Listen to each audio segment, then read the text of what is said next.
Laverne Graham reporting live from the red carpet at the Paley Center for Media in New York City for another year of Paley Fest, where we celebrate the hottest shows in television. And taking center stage tonight is ABC's #1 show, Blackish. And we all know Blackish. It has been nominated for Golden Globes and Emmy Awards, and it's a well-established cast with Tracee Ellis Ross in the lead role as Rainbow Johnson, Dr. Rainbow Johnson. Tracee Ellis Ross has won a Golden Globe in 2017 for her role as Dr. Rainbow Johnson.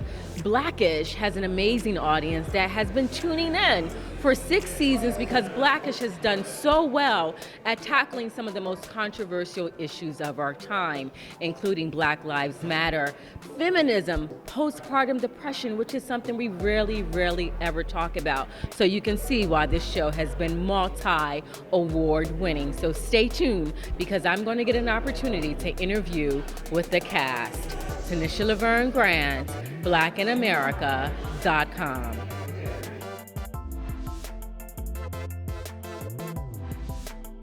Tracee, first of all, you look absolutely amazing.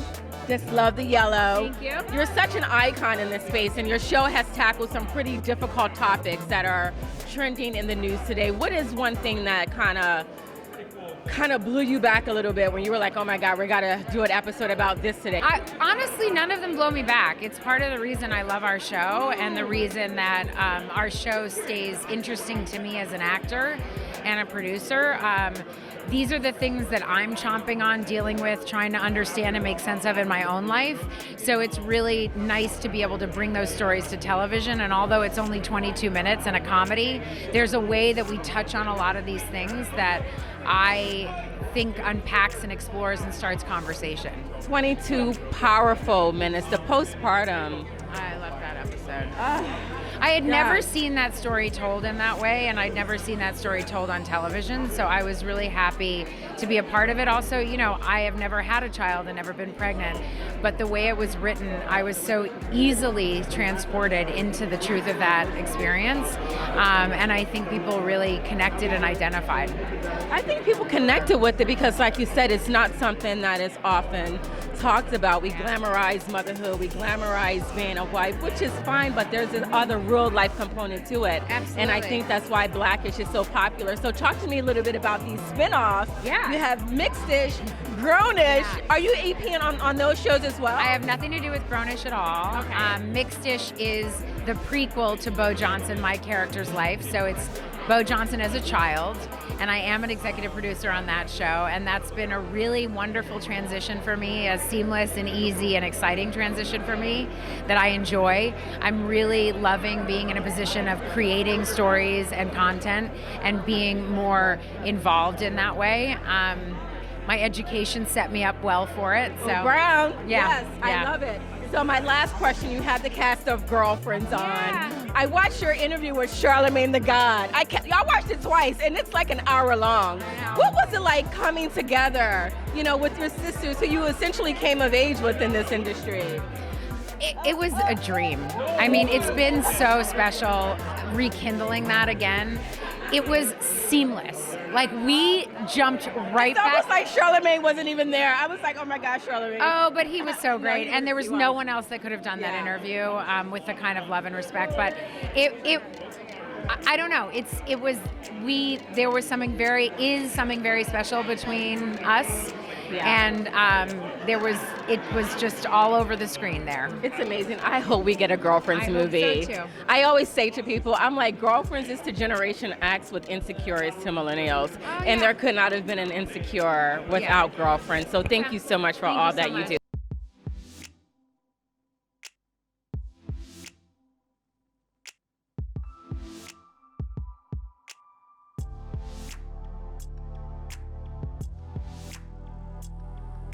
Congratulations on everything that you're doing. I mean, Blackish has set you up for some serious success outside of your mother and father guiding you along. Yeah. So what's this whole journey been like for you? I feel like I've been interviewing you since you were knee-high to a grasshopper. Yeah, it's crazy. It's lots of fun, and of course, doing this at such a young age and like me continuing to grow with this, it's pretty amazing. So, and of course, having like the platform to actually create my own projects now and seeing it from a different perspective, like other than like a white man dominated type industry, just seeing it from somewhere new, like in a 15-year-old's perspective. It's kind of cool. You've done so much in the 6 seasons, so just continue to talk about some of the things that you've learned working on the show. I don't know, there's so many things that I've learned, of course, with more acting skills, of course, really getting to learn just everyone that I work with and like going through different projects and seeing like the different vibes of the show, because of course, you being on a show for so long and then going on to a next project, it's kind of like, I don't know these people, but the more you get comfortable with them, the more you get to have fun with them. So, what is the biggest misconception you think young actors make about being in the business?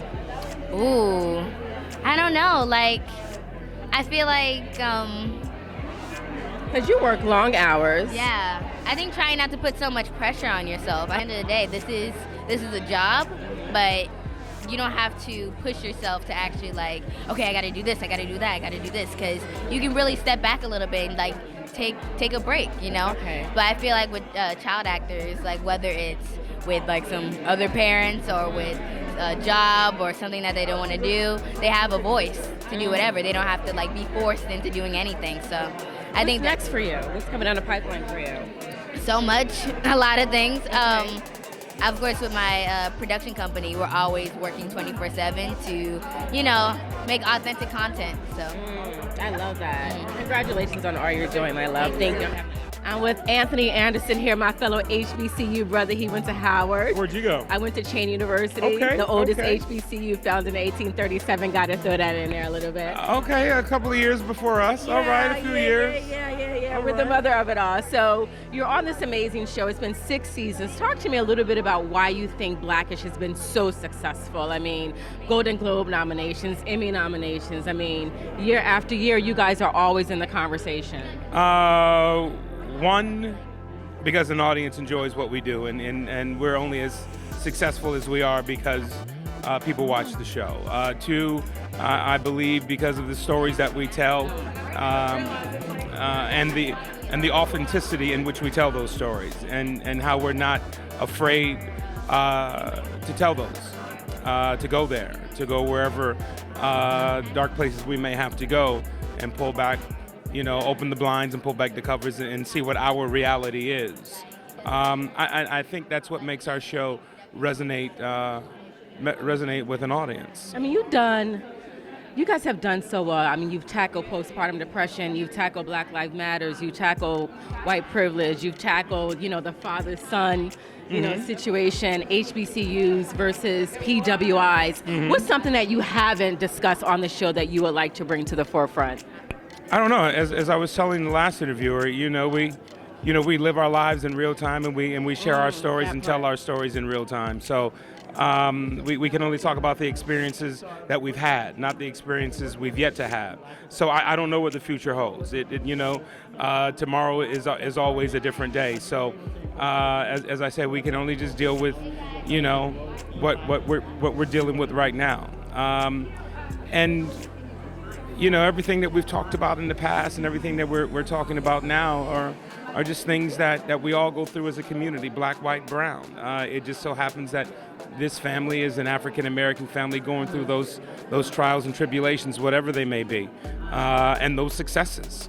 And we just tell it from our point of view, and it's an authentic point of view. And I believe that's what people respond to and respect.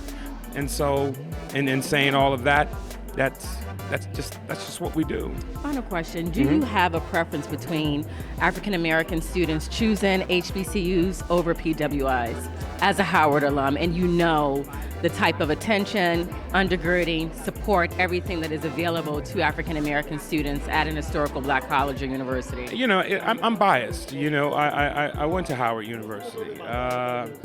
But for me, I sent my son to HU. To me, it's he's a double legacy kid. But it's all about having your children or myself. I'll speak for myself. It's about being in a place and experiencing things with people who are going through and experiencing the same things that I am, as an individual and as a community. And there's strength in that. But on the flip side, there's also something good about being the fish out of water, and embracing that uncomfortableness, and it's like, okay, well, how do I navigate through this? I'm born and raised in Compton, California. Wow. In the streets, but yet I can move with those in the White House. I can move with those who are heads of Fortune 100 companies, and I can still go back to the hood, and it's all about having the experience, a well-rounded experience on either end of the spectrum. But I love my HBCUs. That's why I sent my son there. That's why I went there. And again, I think it's something special about being in a place where everybody that looks like you. That matters. That matters, yeah, and it does. Wow. And you understand that you're not alone in this, Right.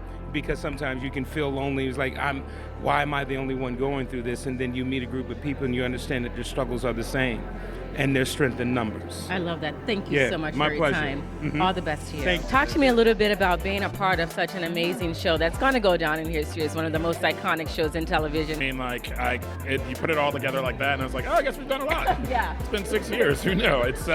It's just been a joy. It's the best job I've ever worked on.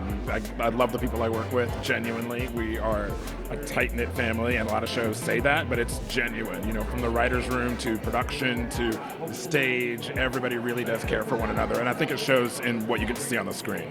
What do you think is the biggest misnomer that young actors, writers, and producers think about when it comes to putting together a show? Okay. Yeah. I think they think it's not a job. It's a day job. It is.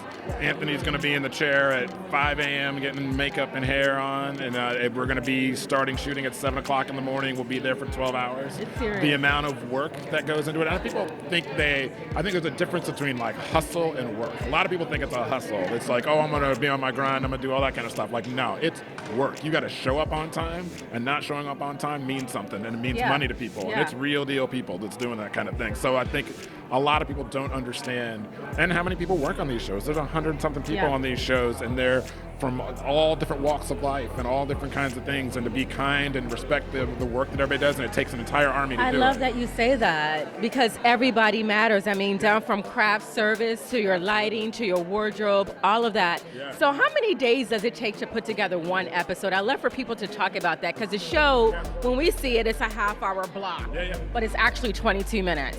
So a 22-minute episode takes how long during the week? We will shoot over 5 days, and so 12-hour days to shoot what ends up being 20 minutes, and the writing will take a few weeks before that. So it's, we started actually pre-production, the writing we started right after Memorial Day.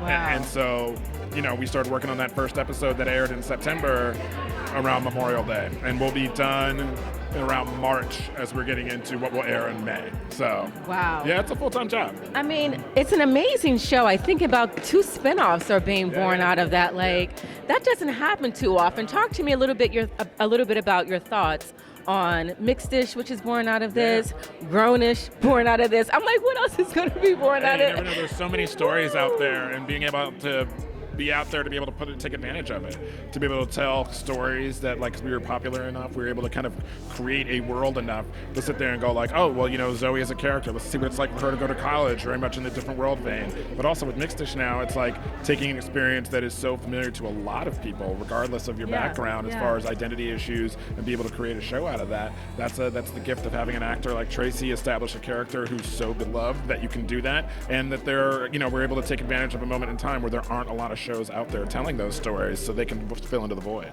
It's the winning formula. There it is, right? It's the winning formula, and I'm just so happy, to be a journalist at this time, because it's so powerful to have this in my body of work. So I made it about me. I sure did. Thank you so much for your time.